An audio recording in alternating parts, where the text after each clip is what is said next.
Hello बच्चों, let's see the question कह रहा है कि which one of the following compounds will be most easily dehydrated. तो बेटा यहाँ पे मुझे दिखाई दे रहा है कार्बोक्सिलिक एसिड भी है बेटा, अल्कोहल भी है। डिहाइड्रेशन का मतलब क्या बेटा, वाटर का रिमूवल होना। तो कंफर्म है बेटा, क्या होगा मेरा OH जाएगा और H जाएगा, है ना। अब बात आती है बेटा रिएक्शन टेक प्लेस कैसे करती है। मान लीजिए मैं कोई सिंपल अल्कोहल की बात करता हूँ, यहाँ पे CH3CH2OH लगा दिया। तो डिहाइड्रेशन कैसे होता है बेटा, जनरली बेटा हम कंसंट्रेटेड H2SO4 के हेल्प से डिहाइड्रेशन करा रहे होते हैं। ठीक है, ये क्या होता है बेटा, मेरा जो H2SO4 है ना वो डिसोसिएट हो रहा होता है इस तरीके से। ठीक है, H पॉजिटिव और HSO4 नेगेटिव में। ठीक है, तो हमारा क्या होगा बेटा, जो H पॉजिटिव है ना बेटा, जो मेरा H पॉजिटिव है बेटा, जो H पॉजिटिव बेटा वो जाके क्या करता है, OH के साथ रिएक्शन करता है और पहले कार्बोटाइन का फॉर्मेशन होगा यहाँ पर। ठीक है, यहाँ पे क्या होगा बेटा, मेरा कार्बोटाइन का फॉर्मेशन होगा, इस तरीके से जाके टैग करेगा बेटा, तो यहाँ बनेगा मेरा CH3CH2 पॉजिटिव।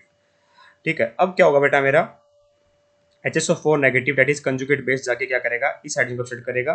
ठीक है, और हमारा क्या बन रहा होगा बेटा, एल्कीन बन रहा होगा, that is CH2 double bond CH2 क्या बन रहा होगा, एल्कीन बन रहा होगा। अब बात करें बेटा कि मोस्ट इजिली डिहाइड्रेट कौन सा होगा, है ना। तो यहाँ पे देखिए बेटा, मेरे हाइड्रोजन लगे हुए हैं, यहाँ हाइड्रोजन लगे हुए हैं। बात बता क्या बेटा, सबसे पहले हमें कार्बोटाइन की स्टेबिलिटी देखनी होगी, कार्बोटाइन किस ज्यादा स्टेबल बन रहा है। तो हमें पता है कि OH चढ़ेगा तो यहाँ कार्बोटाइन बनेगा, पर साथ में बेटा एक इलेक्ट्रॉन विड्रॉइंग ग्रुप लगा हुआ है जो इस कार्बोटाइन को डिस्टेबलाइज कर रहा होगा। इसमें भी बेटा ये OH चढ़ेगा और यहाँ कार्बोटाइन बनेगा, तो बेटा ये क्या है, इलेक्ट्रॉन विड्रॉइंग ग्रुप लगा हुआ है। ठीक है, तो डिस्टेबलाइज करेगा।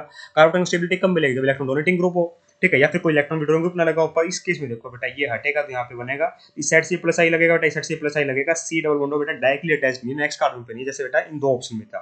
ठीक है, तो ये तो हमारे आंसर कभी नहीं हो सकते बेटा, क्योंकि कार्बोकटाइन ही हमारा डिस्टेबलाइज हो जाएगा। तो पहले तो बेटा कार्बोकटाइन ही बनना है, डिहाइड्रेशन होने से पहले OH2 पॉजिटिव बन के निकलेगा तो।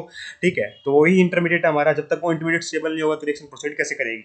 ठीक है, थर्ड अब तक ठीक लग रहा है बेटा, फोर्थ में भी देख बेटा सेम दिक्कत, कार्बोकटाइन बनेगा तो बेटा डिस्टेबलाइज करने के लिए ग्रुप बैठा है, तो ये भी हमारा आंसर नहीं हो सकता। तो option number third perfectly correct होगा, क्योंकि कार्बोकटाइन यहाँ पे स्टेबल होगा, जो कि हमारा इंटरमीडिएट बनेगा in case of dehydration. Hence option number third is perfectly correct here. I hope you understand the answer. Thank you so much.